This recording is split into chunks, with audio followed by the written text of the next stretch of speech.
Kaya guys, good morning. Ito naman yung aming project, bagong project dito sa Taytay.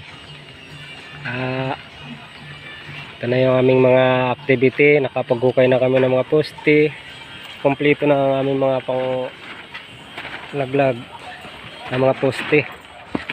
Medyo matubig nga lang. Ito sila yung gumagawa dito sa Taytay. Ito po kami ngayon sa Ito na yung aming mga poste na ilalaglag mamaya pag dumating na aming buhangin. Graba. Kompleto na kami. At kulang na lang itatayo namin. Hindi pa kami kompleto, wala kami ng tao. Outfit yung isa. Ito na. Yung isa namin steelman.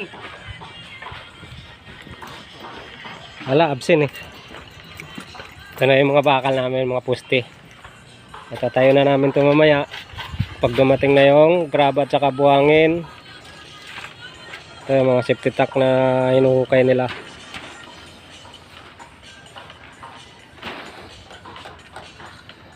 Kaya pala guys, kailangan namin dito ng labor at saka mason. Kung sino po may gusto, PM na lang dito sa page ko. Taytay Rizal, kailangan lang namin ng police clearance at medyo mahigpit yung subdivision na pinapasokan namin dito. Hanggang dito na lang muna guys, at paki-like na lang at share.